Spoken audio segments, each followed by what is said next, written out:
Okay, hello everybody and good morning. This is the Community Services Committee meeting November 9th, 2021. I am your chair, Councillor Chris Thiessen, and on this committee with me are Councillors Bosch, Berg, and Mayor Jackie Clayton. So we'll kick this things off and call the meeting to order. Seeing we have no delegations currently, I will jump right into reports and we'll look to Director Miller for his Director Services Area Report. All right. Good morning, committee and Chair Thiessen.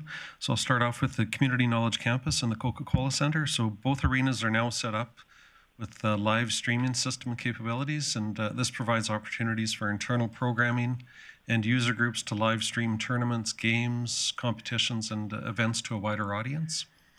With CKC, the synthetic field, the field rentals are continuing well into November as a few local football teams have done quite well and they've advanced to playoffs. And then Eastlink Center Aquatics, they're operating under the REP requirements, and the Piranhas held their first internal swim meet in the last 2 years on October 16th, and it was a very successful event. And with the fitness and wellness component at Eastlink, so Alberta Health Services has returned with their recreation therapy big bikes for the winter months, and they're renting the indoor track every week until spring, with weather permits, and then to be back outdoors in the spring as well. With events and entertainment, with Vanessa Energy Center, the Remembrance Day ceremony will be held on November 11th, beginning at 10:45 a.m. And we also have several new shows that we're announcing. The Offspring, which is February 19th at Vanessa, and Grand Con Comic Con, which is July 15th and 16th at Vanessa Energy Center. And Events and Entertainment is also partnered with the Grande Prairie Regional College to bring a couple events to town. This is something that we tried in the past to do, and now we've actually made some progress on it, so we're excited about that. So the first one is a Canadian comedian, Jeremy Hotz. It's January 15th, and then Friends, the musical parody, which is February 8th. And then with facilities, they're conducting their annual renewal projects review. And it's just planning on what we'll do for maintenance in different facilities in the city. And part of that planning process is they work with the facility managers and operations staff as well. With the curling club, just an update there, it's the final cleanup of the site and removal and disposal of the old ice plant, cooling tower stand, and I think it's actually on Gov Deals right now if anybody's interested. And then the South Bear Creek Park Shop and the animal shelter, we're just in the final stages of both of those projects, hoping to complete them on time, just unless there's any unexpected materials delays, but so far so good with those. With Fleet, it's business as usual, and you heard Director Glavin comment that the winter equipment is ready, so we're pleased that it's all set to go. We have a very good crew of mechanics looking after our stuff there. And then with sports development, wellness and culture, the city hosted the annual Heritage Village Folktale Tours on October 14th to the 16th. So it was volunteers from the community that came together to partner with the city and the South Peace Regional Archives to tell a variety of folklore from the region, or from the Peace region. The event was sold out. It was 120 tickets that we sold. And participants also really appreciated the extra warming stations that we added to Heritage Village for the event. The city also hosted a Halloween Spooktacular on October 31st for children ages 0 to 12, I guess a month old to 12 years old, and introduced a Halloween hunt on October 29th for youth ages 13 to 17. And then an expression of interest has also been issued for the food and beverage service provider for the Ernie Radbourne Pavilion, and the closing dates for that are November 26th. And so if you're aware of anybody who would like to set up shop in ERP, then please let them know about this opportunity. And then for transit, we have just confirmed a 3-year agreement is now in place to provide accessible transit for the county residents, and that was approved by County Council on November 1st. And of course, there's an annual reopening clause to allow for any changes that might be necessary in the contract. And then Mr. Harvard has completed the planning for the new temporary hospital route and scheduled to put in place on December 4th. This route will remain in effect until the new route design is implemented, which is probably the end of March of 2022. And then accessible transit and on-demand. The software RFP process is completed, and it's a company by the name of VIA Transportation has been awarded the RFP, and we're pleased to say as well the proposal came in under the allotted budget amount. So, and that's my report, Mr. Chair, unless there's any questions.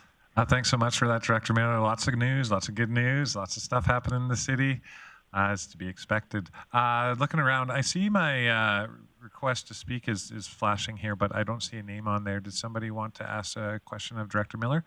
Councillor Bosch. Thank you, Director Miller, and through the chair, thank you, Chris.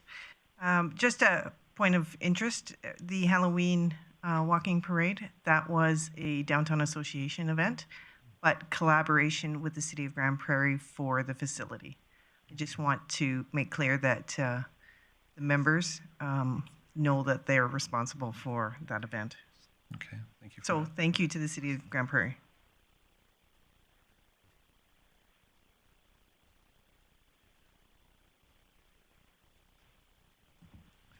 All right, thank you very much for that, Councillor Bosch. Sorry, I was touch distracted there for a second. Just learning my e-scribe again. Any further questions for Director Miller? Seeing none, I will move on to another report. Item 3.2, Recreation and Culture Strategic Plan, a verbal update from Ms. Stephanie Cajolet. Ms. Cajolet, I know you're online. I look forward to seeing you.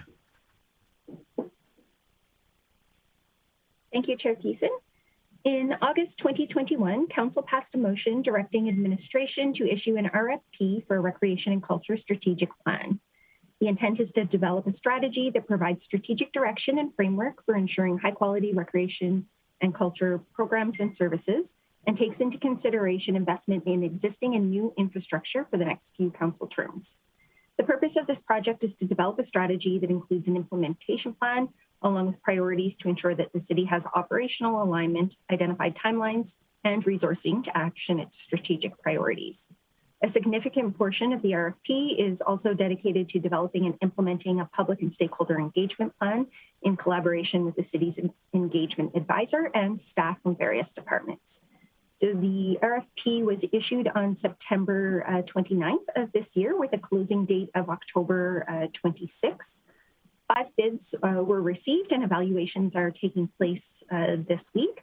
So it is anticipated that this project will be awarded within the next couple of weeks, and that work with the consultant can begin after that. The draft strategy is expected for June 30th of 2022, with presentation of the strategy and final report no later than September of 2022. So it is anticipated that the resulting strategic plan will provide both administration and council information needed for future decision-making related to recreation and culture initiatives throughout the city. Thank you. Well, thank you very much, Ms. Cajolet. Looking around to the rest of council for any questions for Ms. Cajolet. Councillor Bressey. Great, thank you. What will council's engagement be in this prior to that June 30th presentation of it coming to us for approval? What will council's involvement be in actually shaping this plan? For the chair, it is expected that council will be involved in the engagement sessions with the consultant because that work, we haven't had an initial meeting with the consultant yet. So once selected, we will begin that process, and definitely council will be have an opportunity to participate as part of that stakeholder engagement. That's good. Thank you, Councillor Bressey. Any other questions for Ms. Cajolet? Councillor Bressey. Thank you. I do have a little bit of a worry about it in terms of, I don't know what council's appetite is to be engaged, but I think council is more than a stakeholder in this. This is ultimately council's plan of how council envisions recreation developing here. And so I hope that we're engaged as more than just one of many other stakeholders in this. I hope that council has an opportunity to actually shape this plan as the body that has to own it in the end. So again, don't know if it's just me caught up on that, but I do want to express that concern that I have. Thanks for expressing your concern, Councillor Bressey. I think it's valid, but anytime we do strategic plans, we're also a stakeholder in it, and we also have final approval of the strategic plan. So if there's anything that don't meet the criteria according to council, we can amend that, change that, or scrap it altogether. I think Ms. Cajolet and her team will do a good job with the consultants and bring something forward that not only we can contribute to, but we can also shape for the future. So thank you for that. Any further questions from committee or council? Just double check my e-scribe here. Nope. All right, well, thank you very much, Ms. Cajolet. You're not off the hook yet, as we have reports number 3.3, the Provincial Curling Championship Impact Assessment. And back to you. Thank you, through the chair. In September, Council directed administration to bring back a report regarding the Provincial Curling Championships taking place January 3rd to 9th of 2022 at Bonnet's Energy Centre. As a kickoff to the event, the Grande Prairie Curling Club is offering local municipalities and other key sponsors to participate in the excitement by participating in a regional curling partnership bonspiel. The 32-team bonspiel will take place November 19th and 20th of this year and will allow local municipalities to network and with other corporate sponsors. This event also includes a marketing and promotional opportunities prior to and during the Curling Championships event. The Curling Centre did receive corporate sponsorship funding from the city in the amount of $2,000 to sponsor 4 teams of 4 players to support the fundraising bonspiel. The Grande Prairie Curling Centre is also requesting funding support in the range of $15,000 to $25,000 to support the championships. This request the Curling Centre has confirmed that both the County of Grande Prairie and the Municipal District of Greenview have also provided funding support for the event. The City of Grande Prairie strives to create a strong, connected community and support community groups to provide programs and services that enhance and enrich the city and its residents. It is anticipated that this event will promote the sport of curling at a local level as well as a regional level, and encourage, hopefully, other sport organizations to consider hosting tournaments and championship events despite the current provincial health restrictions. Administration recommends that Council approve funding in the amount of $10,000 to the Grande Prairie Curling Centre for the Best of Alberta 2022 Alberta Boston Cup Pizza Men's and the Sentinel Storage Women's Tournament of Hearts Provincial Curling Championships taking place in January of next year. If approved, administration would pursue a funding agreement for the grant funds allocated and also work with the Curling Centre to finalize the return on investment associated with this partnership. Thank you. Thank you, Ms. Cajolet. I'm open now for questions. I did see we have Councillor Berg in the queue. Oh, no specific question. Just one. I'd like to make the motion when the time comes. Okay, that is great. Look around to our other council and committee members.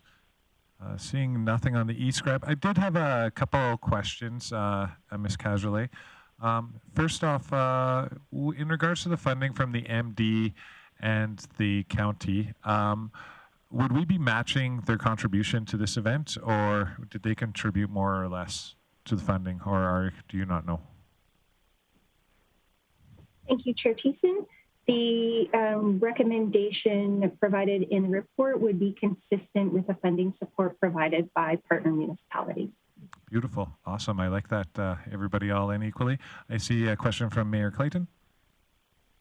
Thanks, Chair Thiessen. Question, Ms. Cajolet. At the end of last term, Council had a request from the Curling Club for emergency funding. How are we confident in their financial viability currently? Do we have any concerns of this event coming to fruition? For the chair, no, the administration is confident that the event will be a success. It is being held at Bonnet's Energy Centre. So the team at the facility in Events and Entertainment is also working with the Curling Club to ensure a successful event. Great, thank you. Thank you very much, Mayor Clayton and Ms. Cazalet. Just a quick question. The recommendation doesn't state the funding source, but later on in the conclusion, it does state the funding source as potentially large-scale tourism. Is that where administration intends to take this funding from? Thank you. Through the chair, certainly the large-scale tourism grant fund is an option for a funding source. This particular event doesn't meet the full criteria, so it wasn't included as part of the recommendation, but certainly could be something that council directs.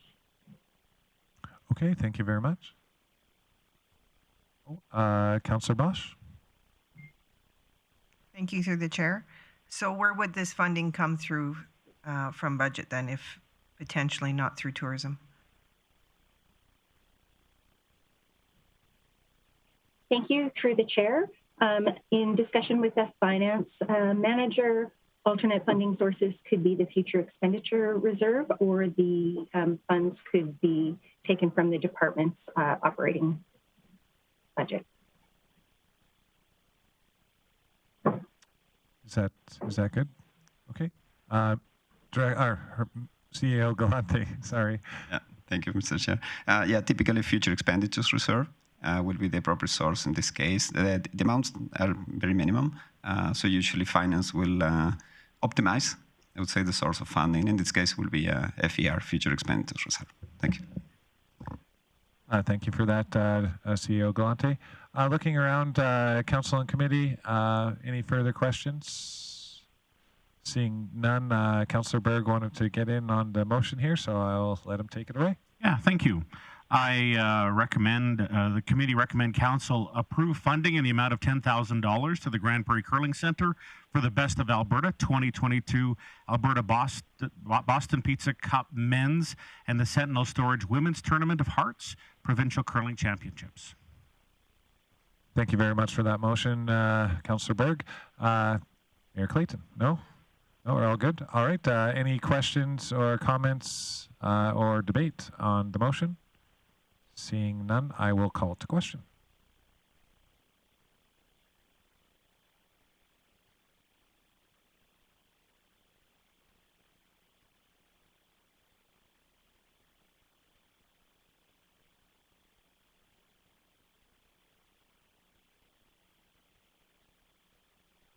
And that motion carries unanimously. Moving right along to our next report. First off, thanks, Ms. Cazalet, for your two reports. You're off the hook now. We got report item 3.4, Regional Handy Bus Feasibility Study, and we have in-house our Manager of Transit, Mr. Steve Harvard, to present the report. Mr. Harvard. Thank you, Chair Thiessen. This report presents committee with an update on the regional handy bus feasibility process. As the report was distributed to community members, I will touch on the highlights and answer any questions at the end. Wembley undertook this, the feasibility study, and a working group was formed, which includes representatives from the city and all the other municipalities within the region, including the council. The results of the study are detailed in a report that was produced by the WAC Consulting Group. Subsequent to the report coming out, the federal government announced 100% grant funding for rural transit initiatives. This spawned the County Connector, which the county had put together, and the city assisted in operating that service. It operated for 16 months, and the county council decided to put an end to it once the pandemic came. Subsequent to that, the working group met and we recommended that any next steps with regards to the feasibility study be deferred to 2022, and also that data would be gathered from ridership of all the existing groups in the small municipalities. There are a number of transit pieces that are operated by local groups. There was information that was contained in the WAC consulting report from that, but the committee decided that we wanted to get some updated report as things had certainly changed subsequent to the pandemic coming in. These recommendations were presented to Wembley Council, and their motion passed was to defer the next steps to 2022. Subsequent to that, just prior to the federal election, the federal government announced a potential new funding scheme for rural transit solutions.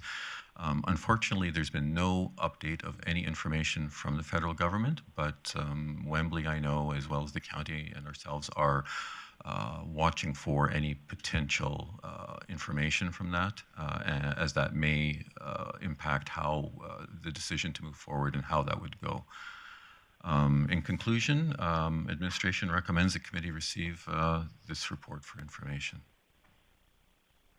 Thank you very much, Mr. Harvard. Now I'll turn it over to Council and Committee for any questions or comments on the report. I'm seeing no hands go up. I have one question here, not to let you off the hook too easily. In regards to ridership, I know that that was a concern amongst our regional municipalities prior to the establishment, and then later once we had it. How has ridership progressed in our regional regional bus and handy bus systems? Certainly the ridership, are you referring specifically to when the County Connector was in service? Yes. Ridership was minimal. I would say certainly stronger in the Claremont area, but certainly very, the amount of service that was put on the street was not indicative of what was required for the demand. But that said, because it was funded 100% by the federal government, it was a good opportunity for all parties to put a premium level of service and to see what kind of uptake we would get. Now that we've seen that, we've got that information, we understand that certainly we would have to tailor any type of service to what the demand was prior to the pandemic, etc. But I think what the feasibility study was really trying to get at was there are a number of smaller operators, such as Sunrise House, etc., that have buses in these smaller communities that transport people. And what the feasibility study was really looking at, and what Well Consulting was hoping to do, was to unify all of those into one centralized system that would provide better service for all of the smaller communities at a more reasonable cost. Awesome. Actually, you answered all my questions in one there, so thank you very much. Because really, if we have the riders, the feasibility is going to show that through all the partners in our municipalities, and hopefully we can get, I guess, a better system going, one that everyone uses and one that comes at a lower cost rather than stretching out between different organizations. So thank you so much. Questions anymore? Oh, Councillor Bosch. Thank you, through the chair. I'm just curious, is the disabled transit system that the city has taken over a couple of years ago, are they involved in this through a regional capacity? Through the chair, no, that's a separate entity altogether. So you would be looking at different types of vehicles doing the same job regionally as well, or can you explain that to me a little bit? Sure, through the chair. Well, I guess first off, this initiative is certainly not one from the city. And historically, our participation, certainly within the County Connector, was as an operator. We weren't a funding body at all for that service. Moving forward into whatever morphs out of the feasibility study, we would have to see what that would look like. But certainly, it would not necessarily entail utilizing our accessible transit fleet. Currently, we do offer accessible transit into Claremont. And I think, you heard that the agreement was just renewed as well. So historically, the city has done that. But what we're looking at, what the feasibility study was looking at was Beaver Lodge, Wembley, Hythe, those communities that are significantly further away from the city, and how those communities could better link within each other and to the city. But in terms of what vehicles would be used or who would be operating it, again, that would be something that would be determined down the road as this discussion continues. Okay, thank you. I think, I guess my thought was if we're already doing something like this to Claremont and we have the fleet to do so, would that be an income stream that could be used in the future for the city of Grande Prairie through, you know, the granting system through the federal piece? Anyway, just a thought. Thank you. I actually wanted to hear the answer to that thought. That was a good question. You're off the hook. I'm letting you off the hook here. There's lots of great things about this. One of the things that I thought, especially when we're talking about going west, is how we might, through this feasibility study, even recognize that there are certain buses that go out there through tourism, especially to the Dino Museum and stuff like that, and how might we be able to potentially piggyback off of that and lessen the costs of the service and maybe even apply for more grants. But until any significant changes and this comes back to council, all the recommendation is to receive for information. So I'll turn it over to my committee members to see if I can get a motion for that. Councillor Bosch.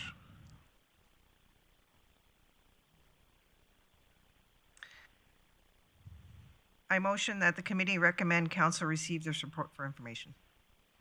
All right, and that motion is in order. Any discussion or debate on that? Seeing none, I'll call the question.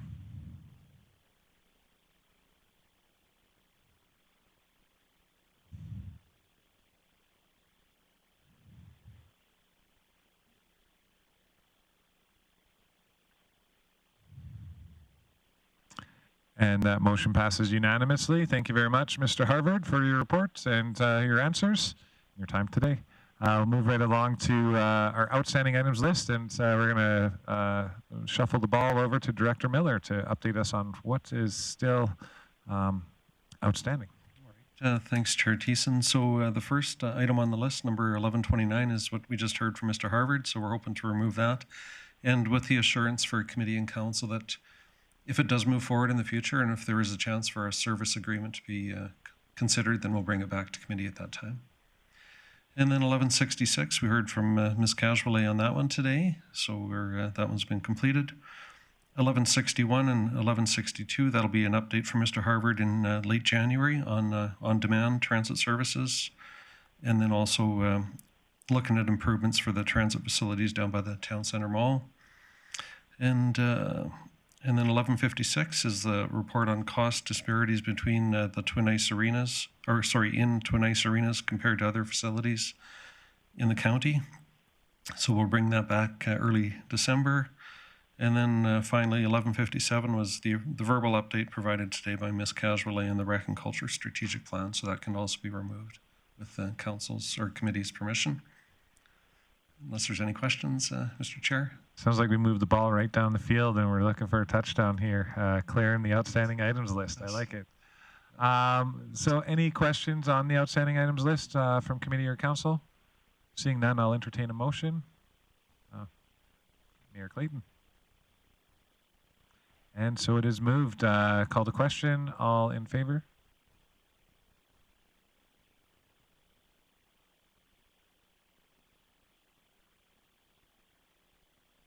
And that motion passes unanimously. Thank you very much, Director Miller and team and committee. This meeting is adjourned. I'll give 5 minutes and we'll be back for Protective and Social Services.